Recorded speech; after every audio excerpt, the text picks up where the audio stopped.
आप लोगों की डिमांड के ऊपर ऑलरेडी मैंने यामाहा की R2 को R15M से कंपेयर कर दिया है एंड RS200 से भी कंपेयर कर दिया है।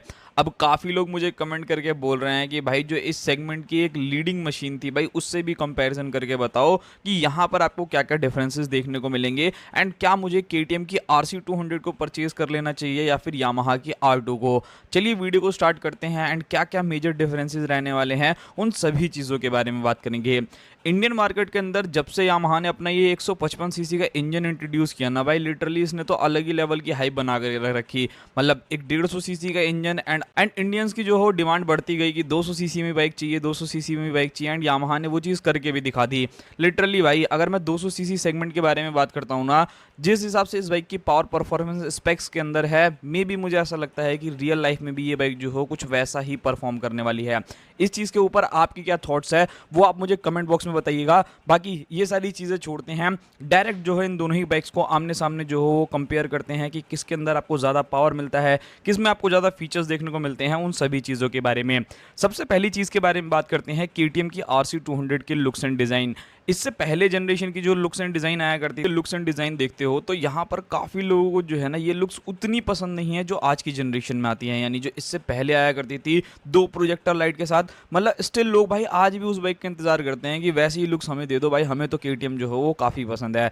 अब लुक्स के मामले में जो हो वो काफ़ी लोगों के खट्टे मीठे ओपिनियंस है, किसी को पसंद भी है किसी को नहीं भी पसंद, तो मैं इसके ऊपर अपनी जो हो वो नहीं रख सकता। बट सच बताऊँ तो मुझे भी ऐसा लगता है कि जो ओल्ड वाली RC आती थी ना वो लुक्स जो हो मुझे थोड़ा सा ज़्यादा पसंद था। अभी वाली ठीक है भाई, दे रखा है तो चूज करना ही पड़ेगा क्योंकि उसके अलावा कोई ऑप्शन नहीं है। बट यहाँ पर अगर मैं बात करता हूँ यामाहा की R2 के बारे में ना, वैसे तो मेरी एक्सपेक्टेशन यामाहा से भी थोड़ी सी ज़्यादा थी कि कुछ और यूनिक लुक्स निकल करके आएंगे। बट ठीक है, आप बताना कि R2 की जो लुक्स है आपको कैसी लगी कैसी नहीं। यहाँ पर अगर आप देखोगे तो फ्रंट के अंदर आपको प्रोजेक्टर लाइट देखने को मिलती है, DRL जो हो आप लोगों को मिल जाते हैं। बाइक सच बता रहा हूँ बहुत ही ज़्यादा सुंदर लग रही है।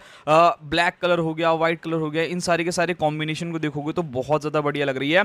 आज के टाइम में अगर आप इन दोनों बाइक्स में से मुझे बोलोगे चूज करने के लिए तो मुझे ऐसा लगता है कि मैं R2 की तरफ जाना ज़्यादा प्रेफर करूंगा।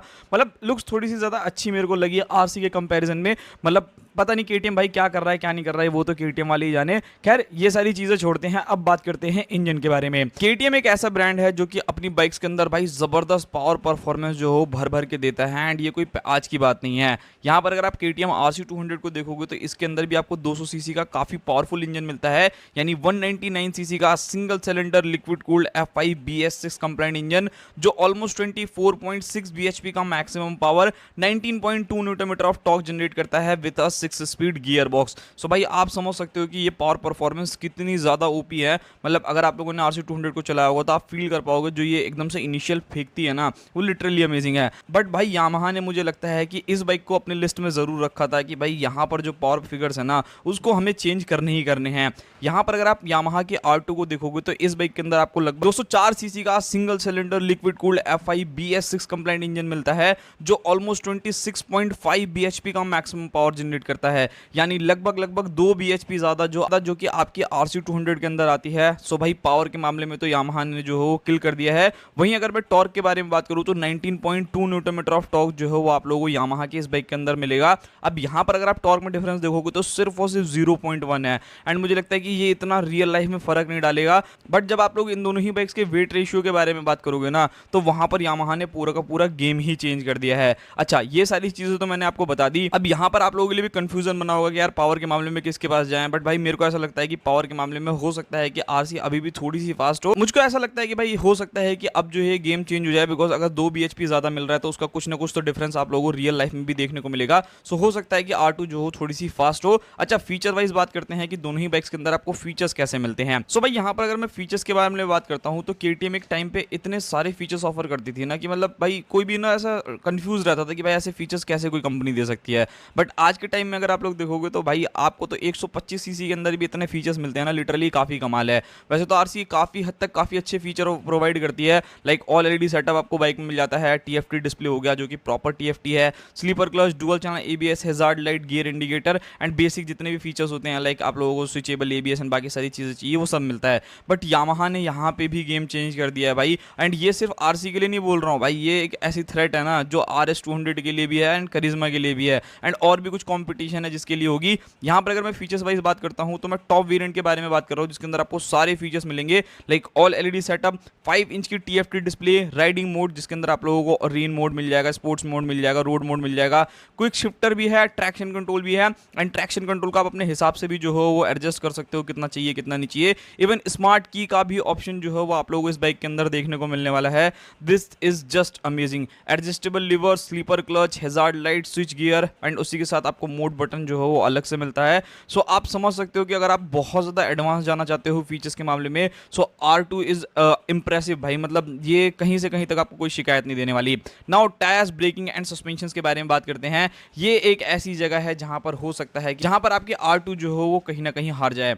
RC200 के अंदर जो टायर साइज आपको मिलता है वो 110/70 इंचेस का फ्रंट टायर, 150/60 इंचेस के रियर टायर्स मिलते हैं। R2 को अगर आप लोग देखिएगा तो उसके अंदर 180/70 इंचेस के, मतलब एकदम सेम टू सेम जो R15 के अंदर आते थे ना, वही टायर का सेटअप यहाँ पे दे दिया है।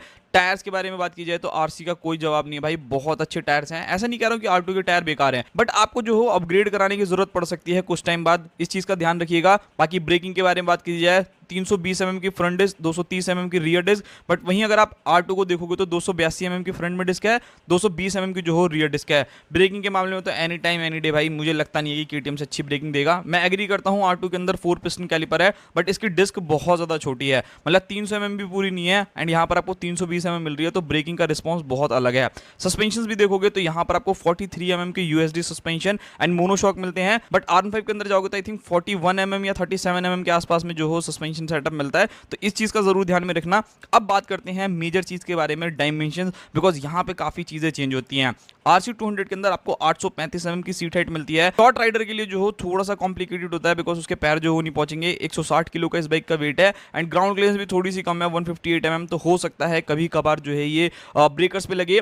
बात करी जाए R2 के बारे में तो यहाँ पर अगर आप देखेंगे इस बाइक का 149, मतलब अगर आप टॉप वेरिएंट में जाओगे तो 150 किलो की है, एंड नॉर्मल वाला लोगे तो 149 kg। मैं 150 किलो मान के चलता हूँ भाई, 10 किलो का डिफरेंस है, तो आप समझ सकते हो कि पावर टू वेट रेशियो कितना कमाल का निकलेगा R2 का। एंड सेकंड चीज यहाँ पर अगर आप देखेंगे तो इस बाइक की जो सीट हाइट है वो 810 mm है, ऑलमोस्ट 25 mm जो हो ज्यादा नीचे रहने वाली है फॉर शॉर्ट राइडर्स। RC के कंपैरिजन में तो भाई अगर आप शॉर्ट राइडर हो तो बहुत आराम से पैर पहुंचेंगे। एंड ग्राउंड क्लियरेंस भी देखोगे तो 170 mm है, सो वो भी लगभग 12 mm ज्यादा मिलेगी, जिसकी वजह से नीचे से लगने का तो कोई चांस ही नहीं है। ये सारी चीजें बता दी। दोनों ही बाइक्स के अंदर अगर आप फ्यूल टैंक देखोगे तो भाई 13.7 लीटर का फ्यूल टैंक आपको RC में मिलेगा, 30 से 35 का एवरेज मिल जाएगा। 12 लीटर का जो हो R15 में मिलेगा, तो लगभग 1.5 लीटर जो हो छोटा आप लोगों को कैपेसिटी में मिलेगा। बट मुझे लगता है देखो इसमें VV आता नहीं है, तो हो सकता है कि माइलेज भी आपको यही 35-40 के आसपास में मिले, इससे ज्यादा मुझे लगता नहीं है कि आप एक्सपेक्ट कर पाओगे। बाकी आप कमेंट बॉक्स में बताना कि आपको क्या लगता है क्या नहीं लगता, बिकॉज अभी तो चला ही है नहीं किसी ने, ये सारी चीजें सिर्फ ऊपर से इन्फॉर्मेशन देने के लिए है। अच्छा, मेन बात करते हैं प्राइसिंग के बारे में, एंड लेनी कौन सी चाहिए। 2,31,000 रुपए में एक्स शोरूम जो हो कॉस्ट करती है आपकी RC200, एक वेरिएंट आता है, उसके अलावा कुछ भी नहीं। वहीं अगर आप R2 को देखोगे तो R2 को जो सबसे बेस मॉडल है वो लगभग 2,30,000 रुपए से एक्स शोरूम शुरू होगा। टॉप से टॉप वेरिएंट के बारे में बात करता हूं तो यहां पर अगर आप टॉप वेरिएंट देखोगे तो भाई यहां पर R2 जो है वो 2.53 लाख रुपीस कॉस्ट करने वाली है, मतलब ऑलमोस्ट मान के चलना कि कम से कम आपको 20-22 हज़ार रुपए जो हो एक्स्ट्रा कॉस्ट देनी पड़ेगी अगर आप R2 लेने जा रहे हो, उसका टॉप वेरिएंट लेने जा रहे हो। सो मेरा यहाँ पर ये कहना है, देखो अगर आप RC के फैन हो कि भाई मुझे तो RC चाहिए, ब्रेकिंग मुझे सॉलिड चाहिए, सस्पेंशन अच्छे चाहिए, एंड उसी तरह टायर अच्छे चाहिए, go with RC200, but power थोड़ा सा जो हो कॉम्प्रोमाइज़ करना पड़ेगा। बट वहीं अगर आप चाहते हो कि नहीं भाई मैं अब 200 सीसी में कुछ नया जो टेस्ट करना चाहता हूँ, पहले से ये सारी बाइक्स आती हैं, सो भाई R2 आप समझ सकते हो, पावर भी बढ़िया है, पावर टू वेट रेशियो भी बढ़िया है, फीचर्स भी बढ़िया, बट इसके लिए थोड़ी सी प्राइसिंग आपको ज़्यादा देनी पड़ेगी। आप इन दोनों में से किसको चूज़ करोगे वो आप मुझे कमेंट बॉक्स में बताना।